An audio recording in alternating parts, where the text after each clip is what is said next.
Tonight, fighting COVID with a major new ban on travel to the U.S. President Biden imposes new restrictions on people traveling here from India, now the world's epicenter. Well, in the U.S., more of the country opens as the pandemic eases. Disneyland welcoming limited numbers for the first time in over a year. Tens of thousands expected at tomorrow's Kentucky Derby. The deadly stampede in Israel, at least 45 crushed to death, multiple Americans among the dead during a religious celebration. Shocking new revelations about a murdered U.S. soldier, the Army's unrelated finding that Vanessa Guillen was also sexually harassed and mistreated by a supervisor. The long road home from Afghanistan. It was supposed to happen during the president's first 100 days. Now the deadline is September 11th. Years after we were there for the buildup, some worry about the new risks from the Taliban, Al-Qaeda, and ISIS. Auto loan nightmares, our NBC News investigation of a major lender to buyers with poor credit, badgering calls, repossessions, but now a huge settlement and the CEO stepping down. What to do if you think you've been treated unfairly. And where's the chicken? What's behind the big shortage that's forcing us to wing it? Miguel joining me now from Los Angeles. We're seeing fallout now from those dropping vaccination numbers. Yeah, Lester, Dodger Stadium is one of the largest vaccination sites in the nation, but because appointments here have dropped by 50%, it's closing in just a few weeks. Lester? All right, Miguel Almaguer, thank you. You can make a plan for when and where to get vaccinated. Visit planyourvaccine.com for more information. In just 60 seconds, a disturbing discovery in Houston and my look at President Biden's plans to end America's longest war. President Biden used a setting he knows well today, Amtrak, to push his massive infrastructure plan, and so did his transportation secretary. Peter joins us now. Peter, the president was on familiar ground. That's right, Lester. President Biden was in Philadelphia today, marking the 50th anniversary of Amtrak, and the president pitching his more than $2 trillion infrastructure plan. And his transportation secretary, Pete Buttigieg, he was on Amtrak and pushing back against Republican criticism that the plan is too expensive and would rely on a massive tax increase for corporations and the wealthiest Americans. Republicans say this is too much money, and too much of it is focused on things that are not traditional infrastructure. Why are they wrong? I'd say, look, if it's good public policy, vote for it anyway and call it whatever you like. I don't want to get hung up on definitions. To me, the theme of the bill is infrastructure, but the purpose of the bill is jobs. The plan calls for $80 billion toward rail projects, and President Biden will make the case for it again in Virginia on Monday.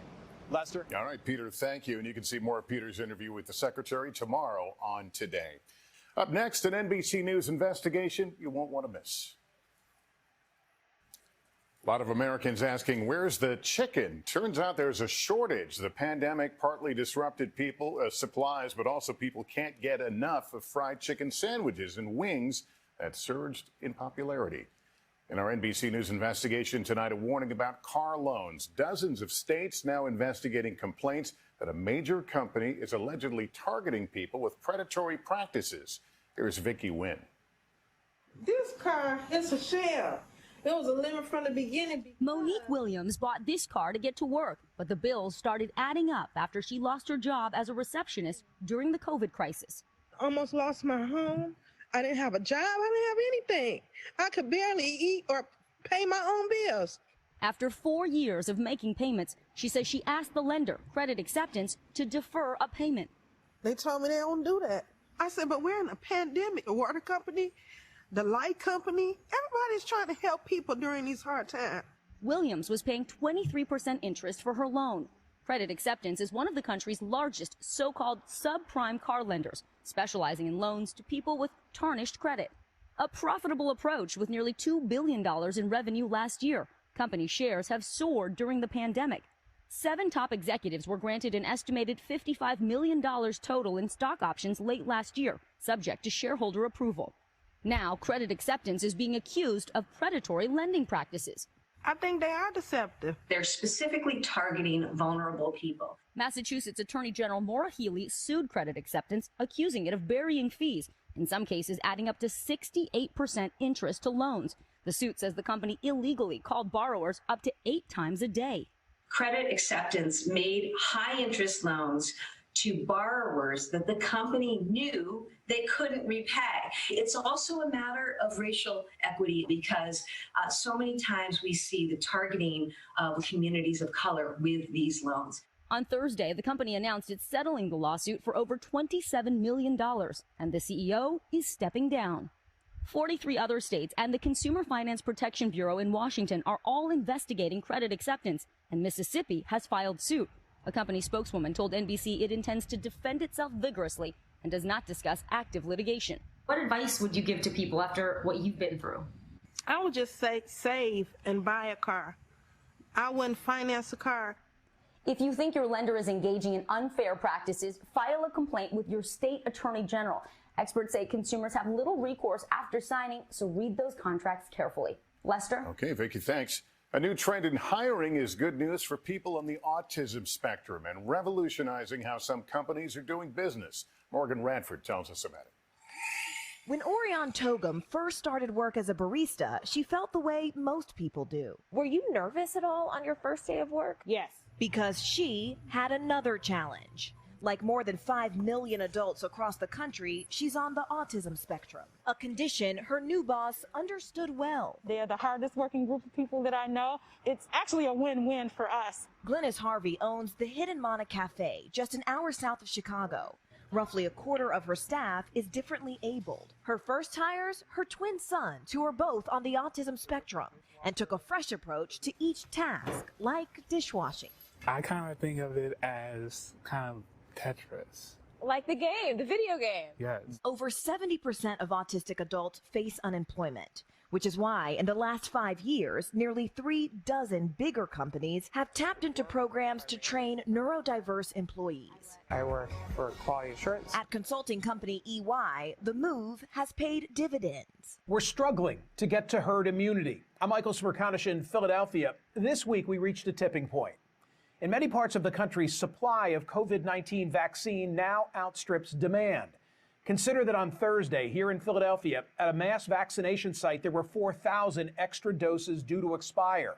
And for the first time, Los Angeles County was projected to not hit its weekly goal of administering 95% of its vaccine supply because appointments for the first dose have decreased by about 50%.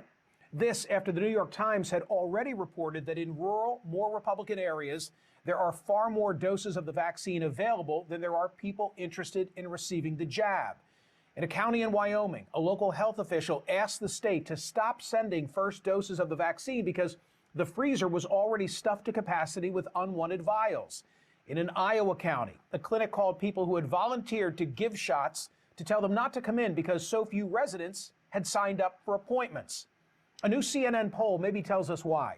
26% of Americans say they will not get the vaccine. And among Republicans, that number is 44%. That's scary. Those folks jeopardize our ability to get to herd immunity faster. If we don't get vaccinated and periodically boosted, we could prolong the pandemic and find ourselves continuing to fight this battle for years when we have the medical innovation to get back to living our normal lives in a matter of months. As law professor Shane Inspector argued at Smerconish.com this week, without a better carrot or a bigger stick, many Americans won't get vaccinated and we will suffer more death and dislocation. With an eye toward Republican reluctance, this week, the Congressional Doctors Caucus, composed of GOP senators and congressmen who are also medical professionals, released a video urging Americans to get over their hesitancy. It's obvious to me from a medical standpoint, the only way to protect ourselves and your loved ones and to end the government's restrictions on our freedoms is to take action and get the vaccine. I look forward to the freedom that I, along with my loved ones, will regain once the vast majority of Americans are vaccinated. But will outreach like this be enough to convince the vaccine hesitant? And is the president's reserved approach sending the right message? His address Wednesday night to a joint session of Congress provided a perfect chance to demonstrate the vaccine's effectiveness and progress. The president could have entered unmasked into a room packed with vaccinated lawmakers, also unmasked, and touted it as a return to normal. Instead, he entered with a mask to a sparsely populated room of masked and distanced lawmakers, conveying the message that nothing has gotten any better, despite the fact that 100 million Americans have now been fully vaccinated. We saw a historic image of the president delivering an address to Congress backed by two women, Vice President Kamala Harris and House Speaker Nancy Pelosi. In that camera frame, as President Biden spoke, Harris and Pelosi kept their masks in place, despite the fact that all three have been fully vaccinated. As CNN medical analyst Lena Wen put it in the Washington Post, with masks and distancing, Biden's speech sent the wrong message about the power of our vaccines. She further wrote, imagine if Wednesday's joint session had required that all attendees be fully vaccinated. Those who were not vaccinated were not welcome, but those permitted in could walk into the room, take off their mask, sit next to one another, and listen to a presidential address just as they did in 2019. The science shows that could have been done. It would have sent an unequivocal message that vaccines are safe, effective, and the key to ending the pandemic. Instead, the American people got a different message, one that could impede the nation's vaccine progress at a time when we can least afford it. On the subject of vaccine hesitancy, the Centers for Disease Control may have made things even more difficult with their new guidance on mask wearing. This week's edict was deemed by many to be confusing. The new protocols say fully vaccinated people can now exercise outdoors or with members of their household without a mask, dine unmasked at an outdoor restaurant with friends from multiple households, hold small unmasked outdoor gatherings with others who are inoculated or with a, quote, mix of unvaccinated people. But the agency did not define how large those gatherings can be, and it said Americans should continue to wear masks in crowded public places like sporting events, concerts, or parades. You got all that? Former FDA Commissioner Dr. Scott Gottlieb said this. The guidance that CDC put out, I think, is a step in the right direction, but it's relatively confusing. It's not very clear in terms of what they're prescribing, and I think we need simpler rules if we're going to be prescribing something over society. We need to decide what our public health goal is. He's not alone. Public health professor Daniel Halpern and infectious disease physician Monica Gandhi co-authored a piece in the Wall Street Journal under the headline, "Take off your mask and go outside." They concluded Americans can be outside without masks except for a, quote, packed setting where social distancing is impossible. At this point, those who remain unvaccinated are most at risk. But according to the CNN poll, when asked about returning to our routines, the group most comfortable with doing so are those who have not and will not get the vaccine, 87% of them. If we want to convince the unvaccinated to do their part, is the best approach to show them those who have had their shots are still wearing masks, or would displays of our foregone freedoms in a pre-COVID world be more effective messaging? That's the carrot. Good evening, everyone, and thanks so much for joining us on this Friday. I'm Lindsay Davis, in for David. We begin tonight with two very different headlines about the pandemic in America. While the U.S. is showing more positive signs that it's nearing a turning point, today the White House is issuing a travel ban on India, hoping to prevent the crippling COVID surge there from making its way here. India is setting a new global record for COVID cases in a single day. A variant spreading in that country now detected here in the U.S. The first American planes carrying medical supplies arriving today, with more flights on the way. Meanwhile, a major milestone. The CDC says more than 100 million adults are now fully vaccinated against COVID-19. That's nearly 40% of all adults in the U.S.